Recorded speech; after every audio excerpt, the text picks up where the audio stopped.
विक्रम बैताल की कहानी नंबर 3। पुण्य किसका।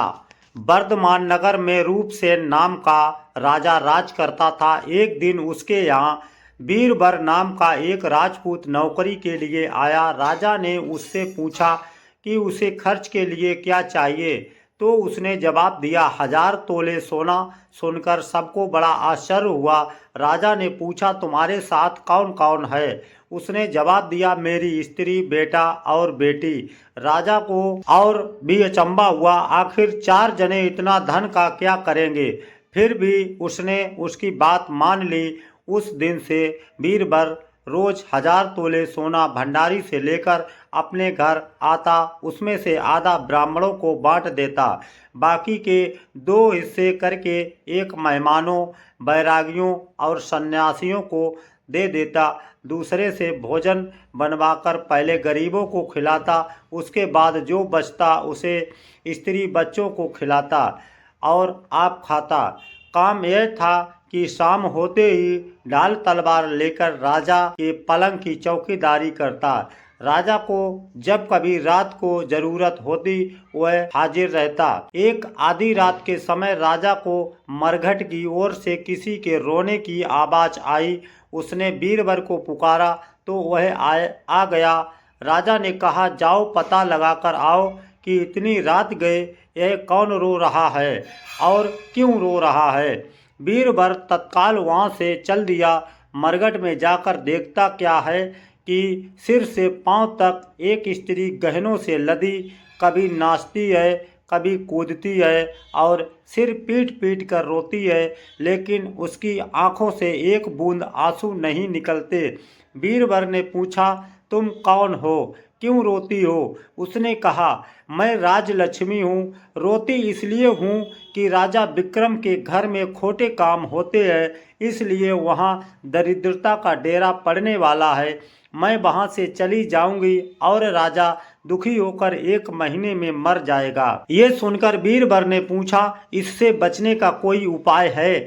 स्त्री बोली हाँ है। यहाँ से पूरब की ओर 1 योजन पर एक देवी का मंदिर है। अगर तुम उस देवी पर अपने बेटे का शीश चढ़ा दो तो विपदा टल सकती है। फिर राजा 100 बरस तक बेखटके राज करेगा। बीरबर घर आया और अपनी स्त्री को जगाकर सब हाल कहा। स्त्री ने बेटे को जगाया, बेटी भी जाग पड़ी।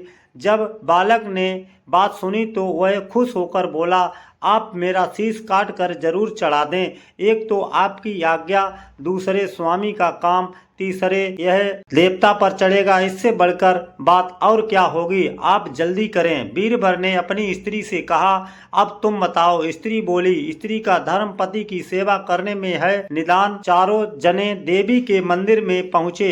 बीरबर ने हाथ जोड़कर कहा हे देवी मैं अपने बेटे की बलि देता हूँ, मेरे राजा की 100 बरस की उम्र हो। इतना कहकर उसने अपने इतने जोर से खाड़ा मारा कि लड़के के शीश धड़ से अलग हो गया। भाई का यह हाल देखकर बहन ने भी खाड़े से अपना सिर अलग कर डाला।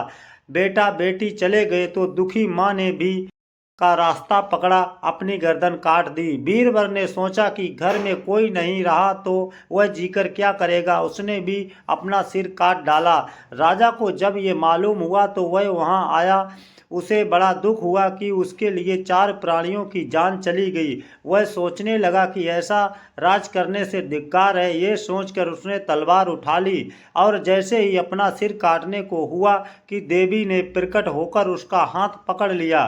बोली राजन मैं तेरे साहस से प्रसन्न हूँ, तू जो वर मांगेगा सो मैं दूंगी। राजा ने कहा देवी तुम प्रसन्न हो तो इन 4 को जिंदा कर दो। देवी ने अमृत छिड़क कर 4 को फिर से जिंदा कर दिया।